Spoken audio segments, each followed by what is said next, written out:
Assalamualaikum warahmatullahi wabarakatuh. Bismillahirrahmanirrahim. Alhamdulillahirabbil alamin. Allahumma shalli ala sayyidina Muhammadil fatihil lima ughliqa wal khatim lima sabaq. Nasrul haqq bil haqq wal hadi ila siratal mustaqim wa ala alihi wa sahbihi haqqa qadrihi wa miqdaril azim. Wa ta'allum wa ta'lim wa naf'al intifa' wa tadhakkur wa tadhkir wa ifadah wal istifadah wal hasa ala tamassuki bi kitabillah ta'ala wa sunnati Rasulullah sallallahu alaihi wasallam wa du'a ilal huda wa dalalatal khair wa tiga mardatillah wa ghurbi wa tawbi subhanahu wa ta'ala. Allahumma aghna bil ilmi wa zina bil hilmi wa aghna bil taqwa wa jami'a bil afiyah. Allahumma arzuqna fahman nabiyyin wa hifdzal mursalin wa alhamal malaikatil muqarrabin bi rahmatika ya arhamar rahimin. Wa sallallahu ala sayyidina Muhammadin abdika rasulika nabiyil ummi sallallahu alhamdulillahi rabbil alamin. Alhamdulillah kita masih dikasih Allah Subhanahu wa taala taufik hidayah kesempatan sama-sama untuk belajar serta memohon kepada Allah mudah-mudahan memberikan taufik hidayahnya agar dapat mengamalkan kitab Ajaratus Sibat ila Makarimul Akhlaq yang ditulis oleh Imam Al-Habib Al-Allamah Muhammad bin Abdullah Al-Haddar rahimahullah ta'ala nafa'allahu bihi bi ulumi fid dharain amin. Terakhir kita sudah membahas tentang taubat. Habis itu kita masuk di awal-awal bab sabar. Nah, sedikit lagi ringkasannya, kita tahu bahwasanya Allah Subhanahu wa taala benar-benar mempersiapkan balasan bagi orang yang taubat itu besar. Bahkan puncak pemberian yang Allah berikan kepada hambanya yang bertobat, cintanya Allah. Allah nyatakan dalam firman-Nya, "Innallaha yuhibbut tawwabin wa yuhibbul mutatahhirin." Allah cinta sama orang yang bertobat dan juga orang yang mau mensucikan, membersihkan dirinya. Sehingga nggak ada kata terlambat bagi kita semua, siapapun orangnya, siapapun dia. Semua pasti ada melakukan perbuatan dosa, baik kecil ataupun besar. Tapi Allah siapkan waktu untuk bertobat. Bahkan Nabi SAW sendiri setiap harinya, kata beliau, aku bertobat kepada Allah 100 kali setiap harinya. Padahal beliau nggak melakukan kesalahan. Sehingga ini menunjukkan bahwasanya orang yang bertobat itu orang yang istimewa di hadapan Allah. Makanya kata Nabi SAW, at-taibu minadz dzambi kama la dzambalah.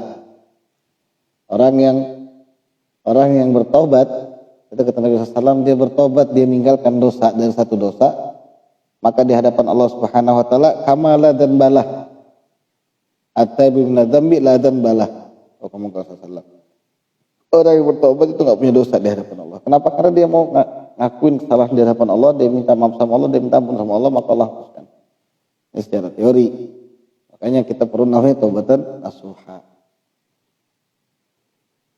Kemudian kita juga sudah masuk di bab sabar. Sekarang kita ulang lagi sedikit bab sabar. Qala Al-Habib Al-Imam Muhammad bin Abdullah Haddar rahimahullah ta'ala fa bi dan qala as-sabru wa minal mumjiyat as-sabru wa alahu asyrafu as-sabru ala adal muslimin wa adamu mukafaatihim al isaah. Dan di antara sifat yang bisa menyelamatkan manusia itu adalah sifat sabar. Yang paling mulianya atau yang paling tingginya kedudukan sabar ini adalah sabar atas gangguan kaum muslimin pada dirinya saat dia bisa balas. Saat dia bisa balas. Tapi dia nggak mau balas. Wa adamu mukafaatihim alal isaah. Dia nggak mau balas dengan keburukan. Jadi dia ditampar misalkan sama orang muslim, sama muslim. Dia bisa balas nampar, tapi dia nggak mau. Dia mau doakan apa? Allah mudah-mudahan Allah angkat derajatnya, Allah hapuskan dosanya, Allah murahkan rezekinya, Allah jadikan dia kekasihnya. Itu mentoknya atau puncaknya kesabaran. Nabi SAW juga pernah ditanya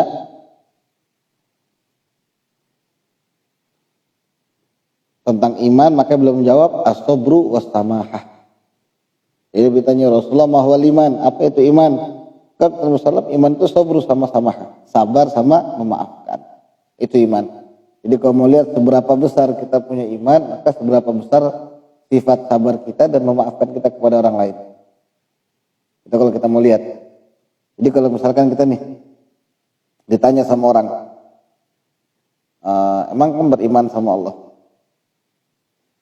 Maka kita bisa ngaca, bukan pede, maksudnya ngaca, kita bisa mengukur diri gini, sesabar apa saya selama ini dan sebagaimana sesering apa saya memaafkan orang-orang. Mau dia salah atau tidak, atau saya yang salah, minta maaf sama orang itu bagaimana? Sehingga dalam hadis lain pun Nabi SAW bersabda, as-sabru nisful iman. Sabar itu setengah daripada iman. Nisif kata Nabi SAW. Setengahnya iman. Jadi ini penting banget sabar. Bukan pasrah. Pasrah itu begini, ya sudahlah. Itu pasrah, bukan sabar. Dia nggak bisa ngebalas, dia nggak bisa apa, ya sudah kita sabar aja. Nah ini bukan ini maksudnya sabar. Sabar tuh kamu coba berusaha terima, walaupun hati berontak, kamu diam, kamu tahan, kamu paksa untuk terima, itu sabar.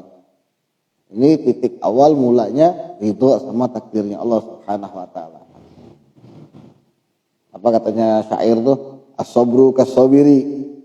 Sabar itu seperti jadam. Murun fi madzaqihi, pahit rasanya, lakinna awagibahu ahla minal asali. Tapi hasil dari kesabaran itu lebih manis daripada madu.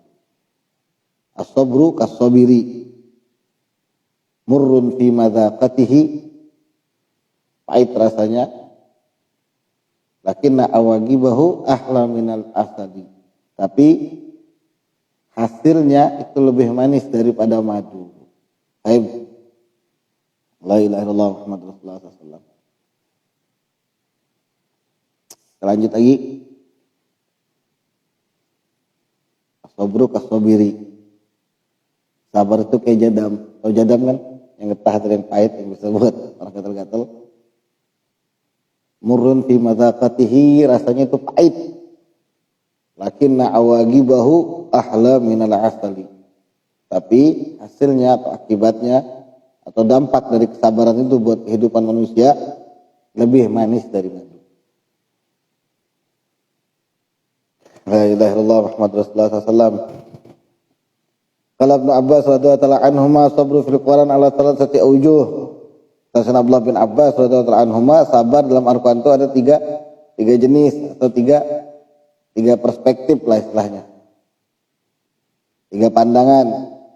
Yang pertama, sabrun ala ada'i fara'idillahi falahu salasumiyah darajah.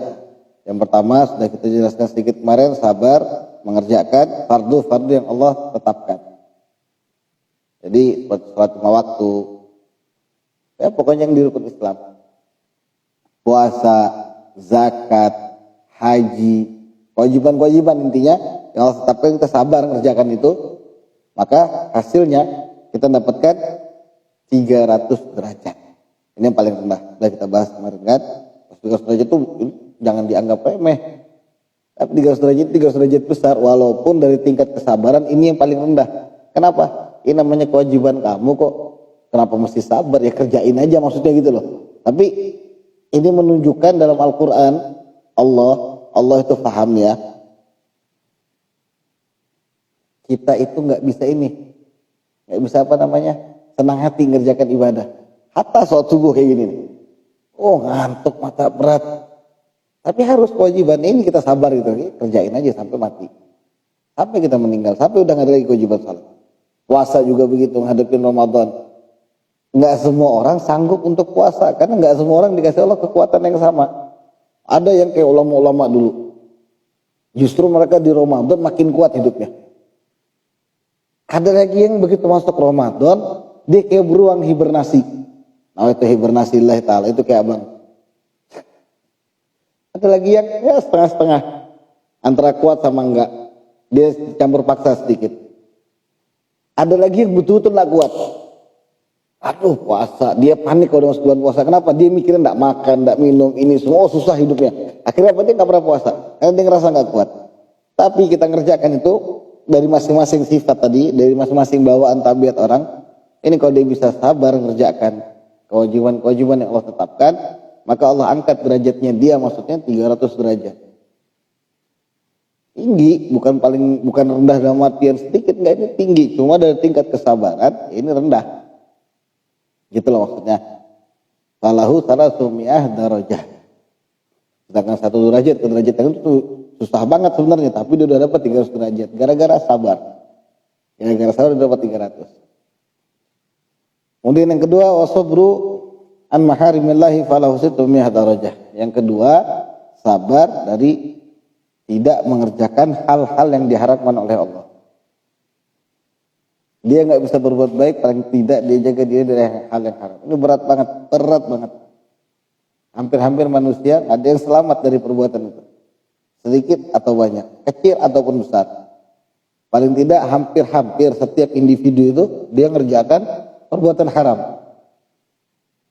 Entah mungkin cuma sekedar memandang, mendengar, mengucapkan, atau bahkan mungkin di pikiran atau lintasan hati, apapun itu pasti ada. Nah makanya minimal dia tidak ngerjakan, dia tahan diri, dia sabar.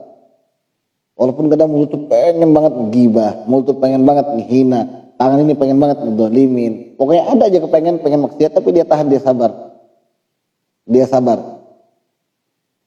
Karena biasanya orang yang ngerjakan maharim, hal-hal yang diharamkan Allah ini, di saat dia lagi jauh sama Allah. Bukan Allah ngejauh dari dia yang ngejauhin Allah. Sehingga Allah cabut dulu imannya sementara, Allah tahan dulu imannya. Kayak dia bisa ngerjakan hal yang haram. Buat ini nggak lepas, siapapun orangnya pasti dia akan diuji dengan hal yang demikian. Tapi dia bisa sabar, dia nggak kerjakan, dia tetap jaga imannya, maka dia mendapatkan 600 derajat. Allahumma rzuqna sabra. Kemudian yang ketiga, wa sabrun 'alal musibati 'inda sadamatil ula falau tis'umiyah darajah. Sabar saat musibah, saat pukulan yang pertama. Ya kalau masuk kita jelaskan sedikit. Jadi gini, dia dapat kabar nih, rumahmu kebakaran. Alhamdulillah, inna lillahi wa inna ilaihi raji'un. Ini sadamatul ula. Waktu dia pertama kali dapat kabar, dia bilang inna lillahi wa inna ilaihi raji'un, dia sabar langsung. Maka orang yang seperti ini dia dapat 900 derajat naik tinggi di hadapan Allah Subhanahu wa taala. Bukan seperti loh kok bisa? Kenapa? Ini bukan sabar. Sabarnya nanti, ini dia mau nggak mau sudah. Dia nggak sabar pun nggak bisa kembali lagi rumahnya. Tapi ala kulli hal dijaga sabar saat sadamatul ula. Memang berat. Makanya derajatnya paling tinggi, 900 langsung dinaikkan sama Allah. Dia dapat hal yang dia tidak senangin. Dia dapat apapun itu, dia sabar, dia terima. Saat dia dapatkan kabar pertama kali. Yang orang yang begini, diangkat derajat ke derajat. Makanya Allah Subhanahu wa taala bilang, innama yuwaffas sabiruna ajrahum bighairi hisab. Orang-orang sabar ini, balasan bagi mereka itu sebetulnya puncaknya bighairi hisab, nggak ada hitungan. Ini cuma untuk nunjukin bagaimana kedudukan sabar di sisi Allah. Aslinya nggak ada puncaknya. So, semakin dia sabar, dia semakin bisa rela sama takdirnya Allah. Sedangkan orang yang rela sama takdirnya Allah, dia ridho sama takdirnya Allah, apa katanya Allah? Karena Nabi SAW, man radiya bi anillah radhiyallahu anhu. Yang ridho sama Allah, Allah ridho sama dia. Kalau udah Allah ridho, nggak ada hitungannya. Allah ridho sama dia. Baik. La ilaha illallah Muhammad Rasulullah.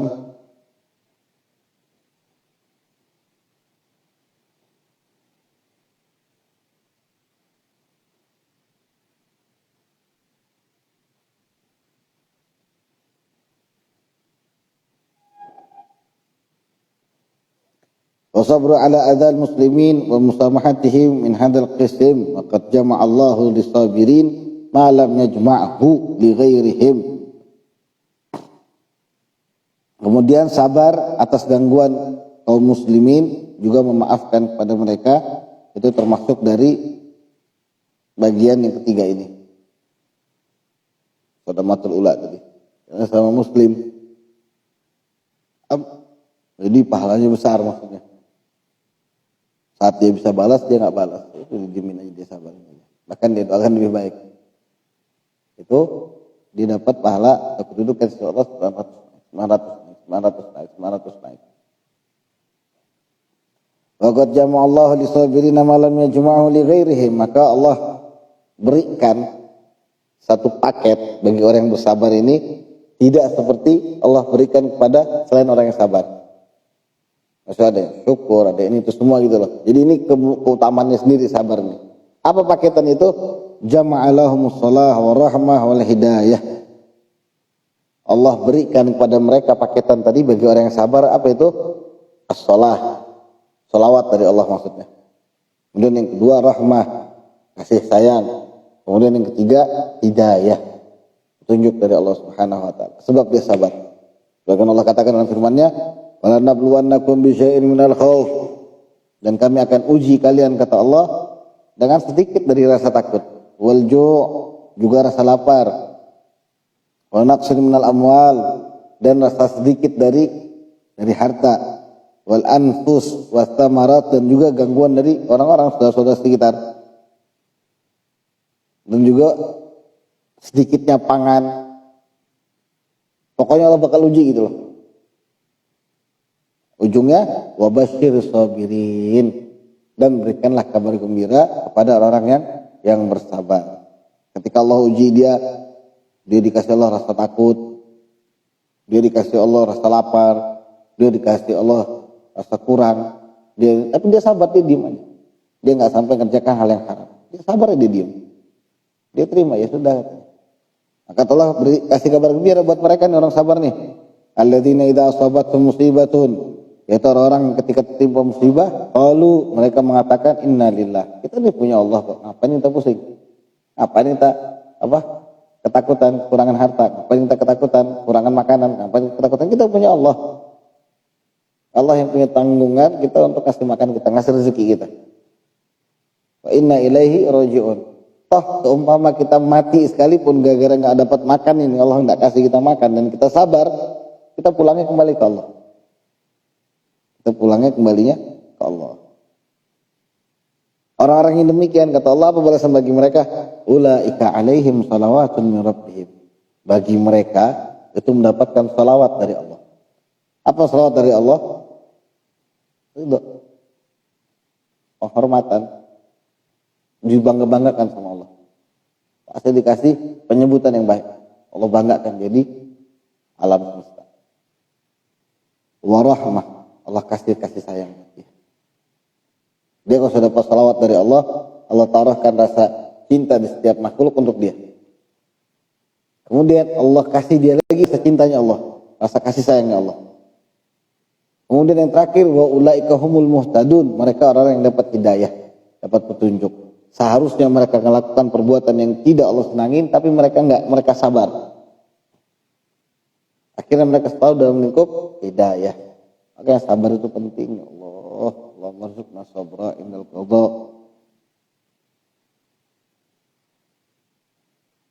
La ilaha illallah Muhammad Rasulullah.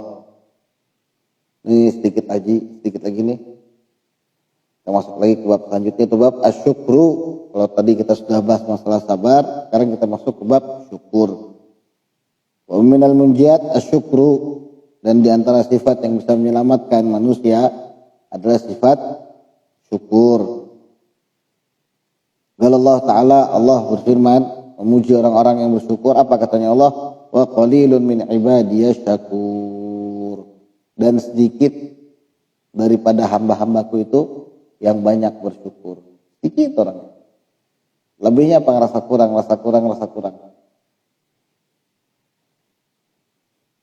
Dikit banget yang dia punya rasa syukur. Dia terima, dia malah berterima kasih sama Allah. Dikasih miskin terima kasih, dikasih sakit terima kasih, dikasih ini terima kasih, dikasih ini terima kasih, dikasih ini terima kasih. Akhirnya bingung apa yang mau dikasih. Udah ridho aja katanya Allah. Dikit-dikit ya terima kasih.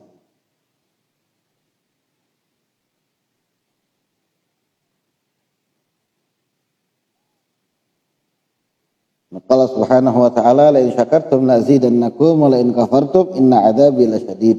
Kemudian kata Allah Subhanahu wa taala, kalau kalian bersyukur pasti Allah tambah. Pasti akan aku tambah kata Allah nikmat tersebut. Dia bersyukur atas apapun pemberian Allah, maka Allah akan berikan.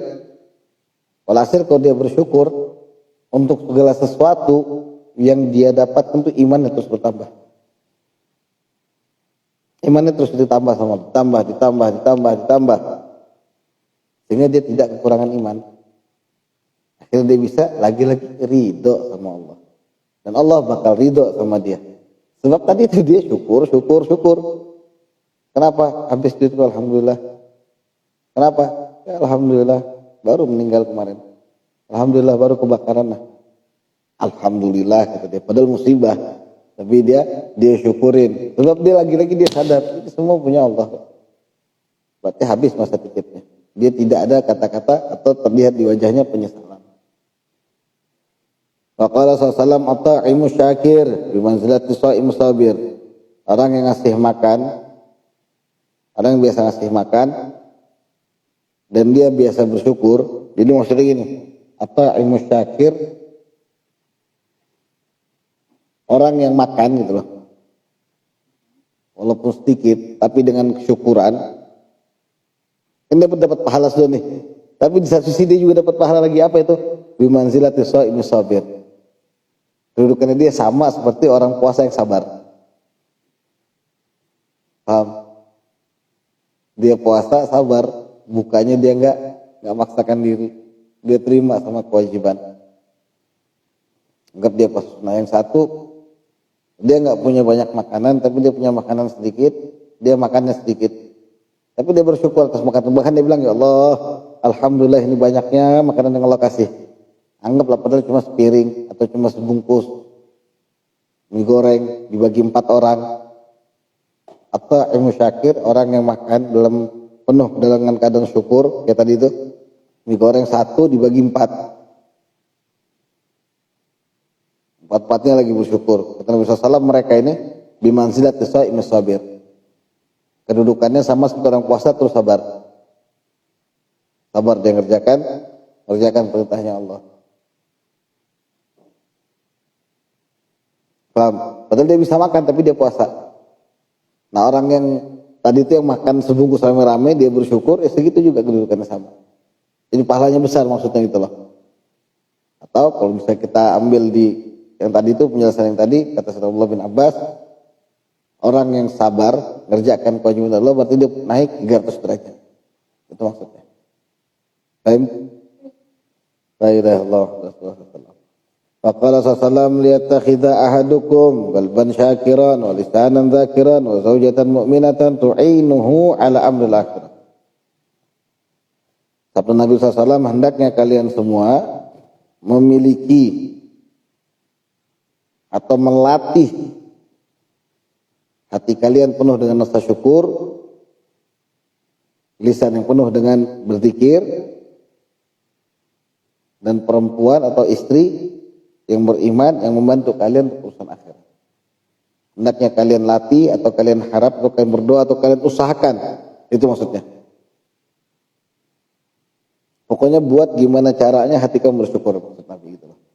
Dilatih, alhamdulillah, alhamdulillah, alhamdulillah, alhamdulillah, alhamdulillah, alhamdulillah, alhamdulillah, alhamdulillah, alhamdulillah, alhamdulillah, alhamdulillah, alhamdulillah. Dia paksa terus, alhamdulillah, alhamdulillah, alhamdulillah, alhamdulillah, alhamdulillah, alhamdulillah, alhamdulillah, alhamdulillah, alhamdulillah, alhamdulillah. Alhamdulillah, alhamdulillah, alhamdulillah, alhamdulillah. Wa lisanan dzakiran. Lisannya dia biasakan juga zikir, nyebut nama Allah.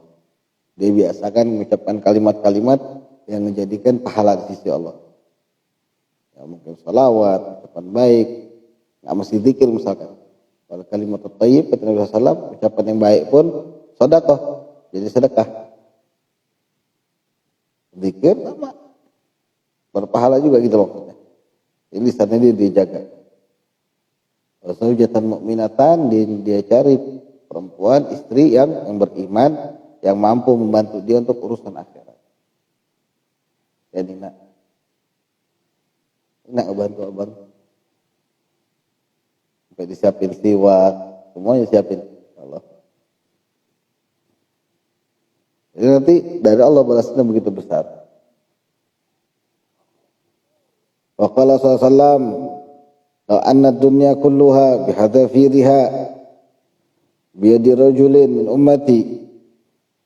Seandainya kata dunia ini seluruhnya, perhiasannya, pokoknya semua yang ada, keindahannya, kemegahannya, apapun yang kita lihat di dunia ini berada di tangan seseorang, kata Nabi SAW, dari umatku, semagal alhamdulillah. Itu alhamdulillah. So dia kaya nih, jadi triliuner ya mendadak.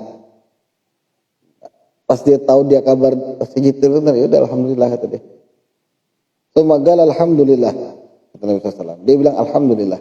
Lakanat alhamdulillah afdal min dzalika kullih. Ucapan alhamdulillahnya dia itu lebih berharga di sisi Allah daripada harta yang dia punya. Ini kan alhamdulillah. alhamdulillah. Makanya kata Nabi SAW, apa? Jadi sarbain tuh, alhamdulillah tamla'ul mizan. Subhanallah alhamdulillah tamla'u atau tamla'a ma baina sama ilal ard. Kata Nabi, ucapan alhamdulillah itu bisa ngeberatkan timbangan. Timbangan bukan timbangan buat tepung masak, bukan, maksudnya timbangan di akhirat nanti. Gara-gara satu ucapan alhamdulillah, dia terima dengan senang hati, penuh syukur yang dia dapatkan, alhamdulillah. Itu tamla'ul mizan kata Nabi. Bisa menuhin timbangan kebaikan dia nanti di akhirat. Makanya Allah Subhanahu wa taala bilang, la in syakartum la azidannakum, yang bersyukur nanti aku tambah. Apa yang tambah? Paling mungkin dia bilang alhamdulillah dia dapat duit 5.000, kok enggak nambah ya Allah, kata dia. Imannya dia nambah maksudnya paling tidak. Ini iman ini lebih mahal dari duit. Akhirnya dia penuh dengan rasa syukur. Kan diterima. Wal gunu' raha, kata Habibullah Haddad. Sebab syukurnya dia tadi Allah tambah imannya, menghasilkan sifat qanaah. Sehingga hidupnya dia itu jadi tenang, jadi santai. Wal gunu' raha. Tenang, dia kalau bisa terima rezekinya dia sedikit banyak, dia senang. Dia nggak bakal pusing. Dia nggak bakal bodo amat orang mau punya pesawat, punya helikopter, mau punya mansion, atau mau punya istana, sekalipun dia bodo amat. Walain kafartum, tapi kalau kalian kufur nikmat, maksudnya kufur nikmat ini tidak mensyukuri apa yang Allah berikan, inna adzabi lasyadid, bakal diadab sama Allah. Di akhirat, di dunia sudah bakal diadab. Apa maksudnya? Dicabut rasa qanaahnya dia. Sehingga walaupun dia punya nih 100 triliun sekalipun, dia rasa kurang. Itu salah satu azab. Akhirnya hidupnya dia dari sehat cuma buat ngejar dunia. Alasannya dia apa? Kita di dunia butuh duit. Dia kejar mati-matian sampai sakit. Begitu sakit, duit tadi dia pakai berobat. Habis sehat lagi, dia kejar lagi. Karena dia nggak punya rasa qanaah, rasa syukur tadi. Syukur menghasilkan qanaah. Dia nggak punya rasa qanaah, nerima, bakal habis-habisan. Dia kerja dari sehat sampai sakit, uangnya dipakai buat berobat, sehat lagi, sakit lagi, gitu aja terus. Tapi orang kalau qanaah, dia cuma punya duit, oh, alhamdulillah saya kerja hari ini dapatnya sekian. Dia qanaah, dia terima. Ya udah, dia istirahat. Dia penuhi hak-haknya Allah. Dia kerjakan apa yang bisa menyebabkan Allah ridho. Hidupnya nikmat. Padahal yang satu dapatnya misalkan sehari 10 juta, yang satu dapatnya cuma 10.000. Bedanya jauh. Tapi yang punya rasa qanaah di 10.000 tadi, tidurnya nyenyak, dia ibadah bebas, subuh bisa bangun. Gak seperti orang yang punya gaji 10 juta per harinya. Mau subuh beratnya minta ampun. Ujungnya apa? Dia sama Allah ngebuat hal-hal yang tidak Allah suka. Allah tuh pengertian aja, Pak, aku ini kerja begini. Padahal bukan begitu tujuan Allah.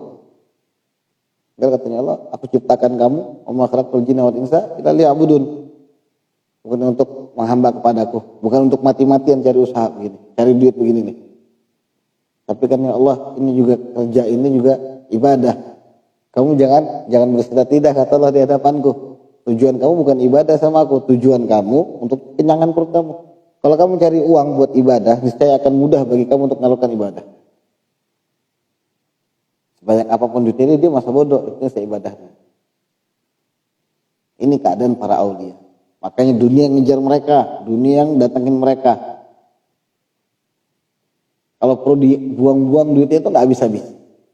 Kok bisa? Dunia datangin mereka. Mereka mau ibadah, mereka nggak mau sama dunia. Mereka dagang, kayak Syekh Bukhari bin Salim dagang, semua salafun saleh rata dagang. Tapi mereka masa bodoh. Ini kan ibadah, ya sudah saya kerjakan ibadah ini. Sekarang sama ibadah yang lain apa? Sholat. Bahkan ada salafun saleh itu katanya, dia kalau sudah buka toko pagi jam 9, jam 10 gitu loh. Dia buka, dia taruh tempat buat pembayaran, dia tinggal sholat dalam toko. Dia nangis sama Allah, dia minta ampun, dia minta maaf, habis itu dia doa. Salat lagi 2 rakaat lagi duhanya. Orang belanja, ya udah beli apa, taruh aja di situ. Terserah mau rugi mau untung urusan Allah, yang penting aku sudah buka. Ini kalau yang kayak gini kita nggak bisa ngikutin, tapi paling tidak kita bisa sambil duduk jaga dagangin sambil zikir. La ilaha illallah, la ilaha illallah, alhamdulillah, alhamdulillah, alhamdulillah, alhamdulillah, alhamdulillah, alhamdulillah. Makanya syukur itu bukan cuma di lisan alhamdulillah. Jadi selain diucapkan, dalam hati kita juga harus senang. Ketika mengucapkan alhamdulillah, kita syukur, bersyukur. Yang tahu masing-masing hati kita. Kemudian kita realisasikan dari perbuatan. Semakin kita bersyukur atas nikmat Allah, semakin mudah kita semua untuk ibadah. Makanya yang bilang kan kerja tadi buat ibadah, nanti lihat kamu gimana bentuk syukur kamu. Ibadah kamu rapi nggak? Ibadah kamu bisa nggak kamu terus video sama Allah, atau nggak, Allah ngerti aja kok, aku masih kerja. Berarti kamu bukan kerja untuk ibadah, tapi kerja untuk dirimu. Tapi kalau dia kerja untuk ibadah, seperti yang Nabi SAW bilang, kan tangan pencari nafkah ini Masya Allah di hadapan Allah. Ini tangan yang kata Nabi SAW, Insya Allah tidak akan disentuh api neraka. Orang yang kerja, keluar dari rumahnya, usaha untuk keluarganya dia, ngasih makan yang halal, dari usaha tangannya sendiri, apapun bentuknya selama itu halal. Ini kata Nabi, tangan-tangan ini yang tidak akan disentuh api neraka. Ibadah. Tapi ibadahnya dia di dunia, ibadah kewajibannya dia berantakan juga ini semua. Itu bohong berarti. Makanya orang kalau dia bersyukur atas kerjaannya dia yang dia Allah kasih izin dia untuk ibadah, maka lihat gimana ibadahnya dia. Lisannya dia penuh zikir nggak sama Allah, penuh rasa syukur nggak, salatnya dia gimana kewajibannya, kemudian sedekahnya. Oh ini benar berarti ini, ya dia emang baik kok. Dia selain kerja untuk keluarganya misalkan, ibadahnya dia juga bagus, lisannya juga bagus. Kemudian dia nggak pernah naruh dendam sama orang, kan itu kelihatan dari sikap sehari-hari. Ini orang bersyukur. Jadi Allah tuh nggak bisa dibohongin. Kitanya aja pintar-pintar sudah kan kerja kita untuk ibadah. Akhirnya kita azan Allah Akbar. Sebentar Allah minta waktu berapa? 15 menit paling. 15 menit. Nggak mau dia. Ntar aja lah, Allah ngerti aja kok. Baru mau makan siang lah. Maka makan siang cuma sebentar. Bukan kerja untuk ibadah, kamu kerja untuk makan siang bos. Maksudnya untuk perutnya gitu loh. La ilaha illallah. Paham? Ada yang ditanyakan? Wallahu alam bissawab. Mudah-mudahan Allah berikan kita sifat sabar, sifat syukur. Allah jadikan kita semua orang-orang yang iman yastami'ul qawla fayattabi'u ahsanah. Orang yang mendengar nasihat dan bisa mengikuti nasihat-nasihat yang baik. Mudah-mudahan Allah senantiasa berikan taufik biar kita bisa mengerjakan hal-hal yang Allah ridhoi, hidayah, biar kita nggak keluar dari jalur yang Allah ridhoi, dan inayah, pertolongan dari Allah saat kita mungkin mau belok. Allah tolong kita semua dari kesesatan, dari kesalahan, dari hancuran, dari dosa, dari kemaksiatan, dari hal yang Allah murkai. Mudah-mudahan Allah tolong kita semua untuk menuju hal yang Allah ridhoi. Amin Allahumma amin. Kurang lebihnya maaf dan ridhonya kepada kesalahan. Assalamualaikum warahmatullahi taala wabarakatuh.